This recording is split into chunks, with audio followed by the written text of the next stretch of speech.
Sejam bem-vindos, sejam bem-vindas. Mais uma edição do podcast do No Mundo da Bola, aqui pela EBC, Empresa Brasil de Comunicação. Vamos falar muito sobre a rodada 6 da Série A do Campeonato Brasileiro, sobre o Sport, líder com 100% de aproveitamento na Série B. O No Mundo da Bola recebe Rodrigo Ricardo e Rodrigo Campos, ambos membros da equipe de esportes aqui da EBC. Valeu? Estamos no ar, vamos juntos.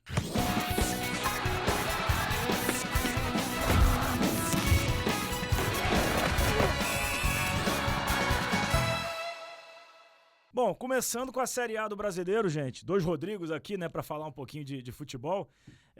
Chega a ser surpresa o Atlético Paranaense vencer o Palmeiras fora de casa. O Atlético que começou a rodada líder. Tudo bem, Rodrigo Ricardo? Prazer. Salve, André. Salve, meu xará Rodrigo Campos. Salve a todos que nos assistem. Não acho que seja uma surpresa. O Cuca é um técnico renomado, com bons trabalhos, tem um bom elenco. Nós estamos no centenário do Furacão. O Atlético Paranaense ganhou o campeonato estadual, tudo bem que não é uma grande referência o Paranaense, não chega a ser uma surpresa. Agora, eu acho que ele soube sofrer contra o Palmeiras. Eu vi os melhores momentos desse jogo. O Palmeiras estava muito melhor no primeiro momento. O Veiga perdeu um pênalti. O Veiga perdeu um pênalti, enfim. Aí, depois o emocional do Palmeiras, depois de levar o gol, não conseguiu empatar ou mesmo chegar à vitória. Mas não sei se o Atlético Paranaense tem cacife para se manter na liderança até o fim desse campeonato. Está em outras competições também, está bem na Sul-Americana. Acho que talvez chegue no G4, G5, mas não vejo o Atlético Paranaense como assim um postulante ao título. Eu não sei se tem estofo para chegar até o fim dessa maratona em primeiro lugar. Estofo eu também não sei, mas camisa tem, o treinador tem, né, Rodrigo Campos? Um abraço, André, meu xará, Rodrigo Ricardo. Olha, não é somente o nome que é igual, não, a opinião também. Penso exatamente isso em relação ao Atlético Paranaense. Tem uma estrutura, tem um excelente treinador, tem um bom elenco, mas não sei se a partir da 20ª rodada acaba sendo um outro campeonato, né? Isso tradicionalmente acontece desde que foi criado o Brasileirão pontos corridos. É muito difícil um time que vira o primeiro turno na 28ª rodada, lá na frente, na 19ª rodada lá na frente, e chega no final lá na frente. Então, eu acho que na hora de pesar, pesa quem tem mais elenco. E o Flamengo tem mais elenco, o Palmeiras tem mais elenco, o Atlético Mineiro tem mais elenco. Mas aí dentro disso não tem as outras competições também, que invariavelmente, por exemplo, o Flamengo, quando tiver que priorizar alguma, vai priorizar a Libertadores, Mas e o Palmeiras também. O Atlético Paranaense também. O Atlético Paranaense é a Sul-Americana. Sim, mas é uma competição que requer uma atenção bem considerável pela premiação, pelo status de ganhar um título internacional. É um título que o Furacão já tem. Exatamente. Então, até dois, né? Ele não vai abrir mão da Sul-Americana e se dedicar para o brasileiro, como eu também acho que não vai abrir mão do brasileiro para se dedicar à Sul-Americana. E aí é exatamente que está o problema. Não vejo o elenco do Atlético Paranaense com força para segurar uma onda de uma competição tão longa como o Campeonato Brasileiro. De repente conquista a Sul-Americana. Mas tudo que a gente está falando aqui é extremamente subjetivo, porque jogadores vão sair, jogadores vão se machucar, jogadores de todos os clubes vão sofrer suspensões, os treinadores vão precisar de peças de reposição, mas merecidamente hoje o Furacão ocupa essa posição, mas não sei se vai ter fôlego até o final. E outra coisa, enfrentou um Palmeiras fortíssimo, mas que é muito menos forte jogando fora do Allianz Parque.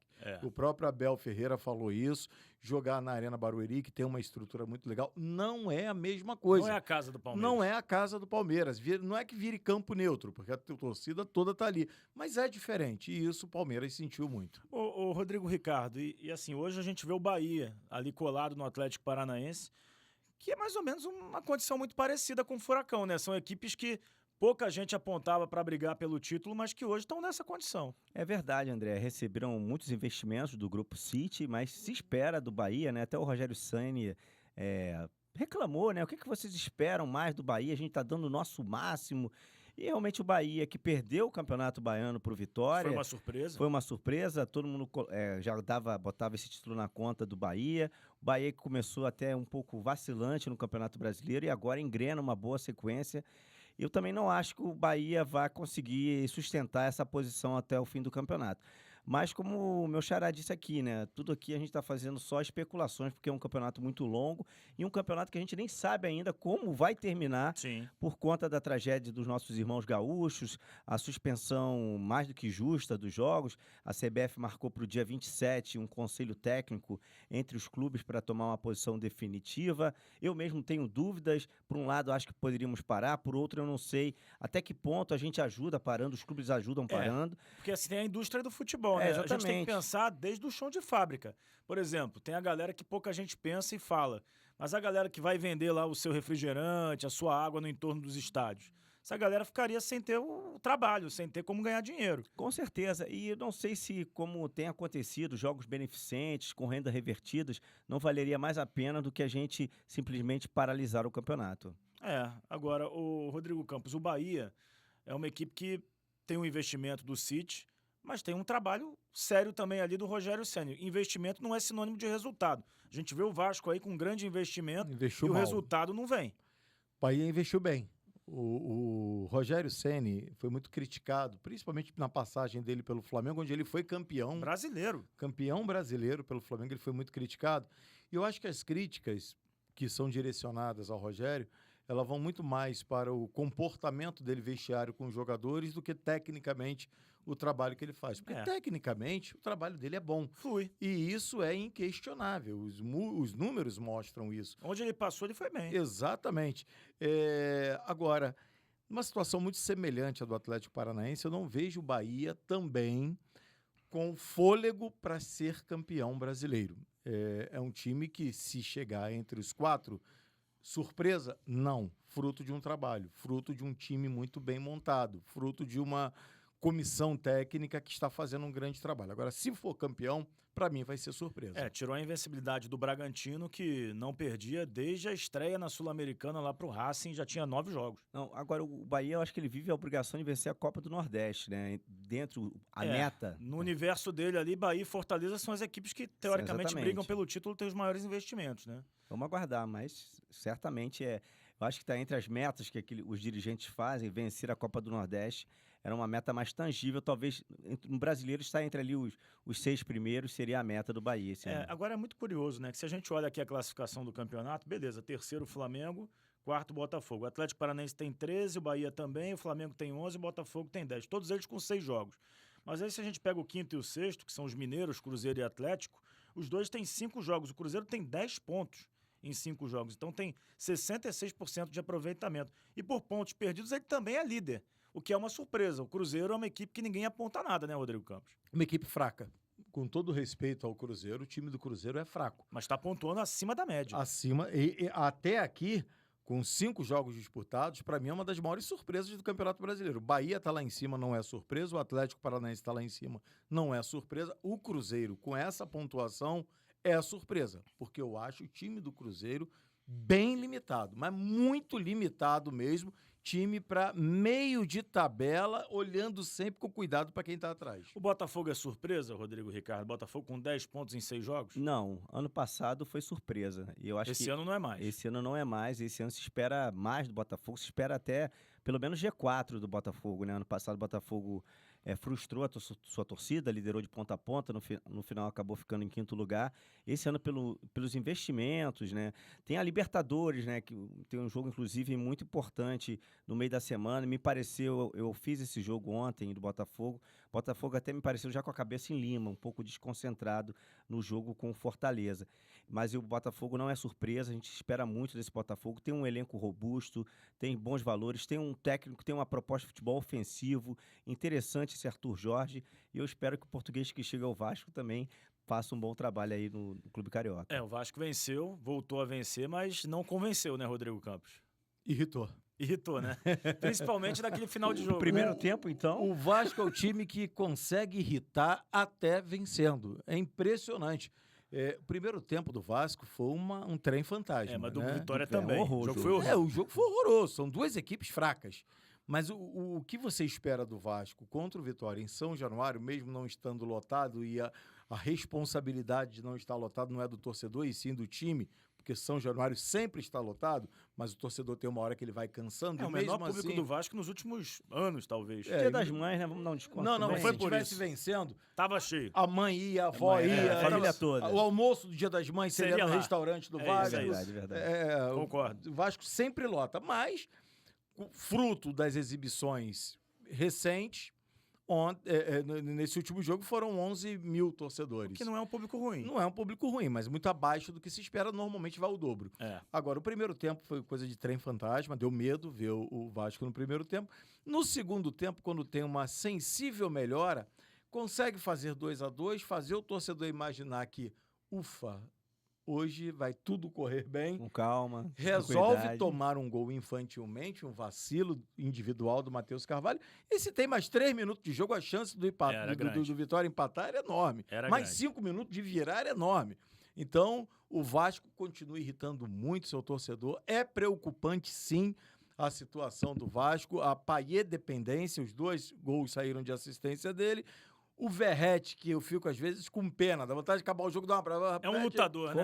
Deixa eu te dar um abraço aqui, porque o que o cara corre, aquela bola que chega quadrada, furada, enfim, o Vasco precisa melhorar muito. E o Vitória, com o time que tem, é um seríssimo candidato ao rebaixamento. E o Vasco está trazendo seu treinador, né? Vem lá do Vitória de Guimarães, o Álvaro Pacheco, né? Acho que é isso. Sim. E que usa boina também, por sinal, sem referência aos presentes. Se inspirou num integrante da nossa equipe. É verdade. Agora, o Felipe Coutinho é um nome que está no mercado. O Vasco tem um patrocinador novo, uma casa de apostas que certamente está querendo mais um grande nome para poder, até para estampar lá na... Para ser o garoto propaganda. Para ser o garoto propaganda. O Felipe Coutinho teria dito ao Cruzeiro que a preferência dele é voltar ao Vasco. O Cruzeiro também o procurou. Felipe Coutinho encaixa no Vasco ao lado do Payet? Não sei se é ao lado. Talvez jogando um tempo, um para cada um, tava bom, mas a gente não precisa, a gente tem que ter uma outra opção além do Payet. Essa zona Payet me parece bom, né, com outros jogadores ajudando. Realmente o Payet é um jogador que tem um toque diferente, que realmente cria as coisas, mas o Vasco precisa de outras alternativas. Além falando do Cruzeiro, o Cruzeiro também procura um goleiro. Ele inclusive fez proposta para o Cássio. Né? Fez proposta. Tá na reserva, né? Lá no Corinthians, né? Então, o Carlos Miguel assumiu a titularidade.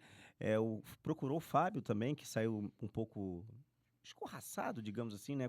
Com a chegada da SAF do Ronaldo chegou, ele acabou saindo, né? Mas o Fábio agradeceu. O Fábio já tem a história dele agora no Fluminense também, exatamente, né? Exatamente. Então, eu acho que o Cruzeiro e o Vasco têm uma certa semelhança. Ou seja, os elencos são fracos. São fracos. Tem investimento. Acho do Vasco até melhor. E SAFs que ainda não deram certo. SAFs que não deram certo. A do Cruzeiro a gente agora vai deixar um pouquinho. Mudou de lado. Mudou e agora pode ser que melhore. Não, mas mudou porque não estava dando certo. A do Vasco também não está dando certo. Não, mas mudou o perfil, né? A SAF do Ronaldo tinha esse perfil de trazer jogadores mais jovens para revender. O dono do Cruzeiro agora, ele é um apaixonado, um torcedor alucinado. Eu acho que ele vai botar dinheiro. Mas tomara, o Felipe Coutinho tem, ou seja, história com o Vasco, relação com o Vasco tem. Teve bola no passado, né? Foi para a Europa, teve bons momentos no Liverpool, depois deu uma sumida. No Barcelona não conseguiu jogar, mesmo com o Messi Quem sabe ele não reencontra o futebol dele aqui, até porque o futebol brasileiro está bem abaixo do que o futebol europeu. Dá margem, né, Rodrigo Campos, para ele voltar a render, né? Eu fico muito à vontade para falar do Felipe Coutinho, pelo menos do que eu vi o início da carreira dele. Eu acompanhei, fazia a cobertura do Vasco. Eu lembro do Felipe Coutinho com 14, 15 anos. E ali ele já se mostrava um cara diferenciado, totalmente, né? Teve bons momentos na seleção brasileira. Na Europa oscilou muito mais para a parte de baixo do que para a parte de cima. Eu acho, André, que ele tende a fazer o Vasco melhorar. Ele muda o Vasco de prateleira? Eu não vou dizer que Felipe Coutinho chegou, os seus problemas acabaram. Felipe Coutinho chegou, o Vasco é um postulante ao título. Não. Mas o Felipe Coutinho chegou, o Vasco vai ter muito mais qualidade, e acredito, junto com o Payet no meio-campo, ele talvez um pouco mais avançado, mais aberto. Eu gosto do Payet mais no meio, até porque ele não tem fôlego para correr quando ele joga pelas extremidades do gramado. Eu acho que ele tem muito a render ainda. E essa identificação, você sabe muito bem, André, o Rodrigo também, a torcida do Vasco tem uma característica muito interessante, que é de abraçar jogadores desacreditados. Então, muitos desses jogadores deram certo no Vasco da Gama quando ninguém esperava mais. Aí eu cito Leandro Amaral, Alex Dias, Euler, jogadores que antes não tinham história no Vasco, Luizão. E depois do Vasco, criaram esse vínculo. O Felipe Coutinho já vem com um diferencial, que é o vínculo enorme que ele tem com o Vasco da Gama. Já chega ídolo. A torcida vai abraçar, vai apoiar e acho que ele tem muito a render. Eu só espero que ele tenha uma história diferente do Alex Teixeira, que foi até bastante útil para o Vasco na Série B, mas se esperava muito mais do Alex Teixeira. Eu acho que são jogadores em prateleiras diferentes também, sim, né? O Alex é bom, verdade. mas nunca foi um Felipe Coutinho. Mas né? também chegou com um status de que A carência era filho muito pródigo, grande, né? de que volta a casa. Outro jogador que eu acompanhei bem novinho no Vasco, com todo respeito, eu nunca achei o Alex Teixeira o craque. Sempre achei um bom jogador, um jogador esforçado. Prova disso que ele não tem história na seleção brasileira. Ele ficou muito tempo lá no Shakhtar, né? Sim, mas o Felipe Coutinho já brilhou na seleção brasileira em alguns momentos. Então, eu acho que é exatamente pela questão da carência que o torcedor do Vasco abraça. O Nenê chegou no Vasco, pouca gente lembrava do Nenê. Sim. A torcida do Vasco abraçou, e ele colocou foi super o Nenê, importante e ele ao foi Vasco. super importante. Exatamente. Então, acredito muito no Felipe Coutinho. Bom, a gente olhando para a parte de baixo da tabela, a gente já falou da parte de cima, o Vasco também está numa parte intermediária, né? O Vasco hoje é o 13º. Respira um pouquinho. Só que a gente olhando assim para o número de jogos, por conta dessa tragédia climática, né, gente? Assim, as equipes estão com um número diferente de jogos. Tem gente com 6, tem gente com 3. Criciúma tem só 3 jogos no campeonato e tem 5 pontos.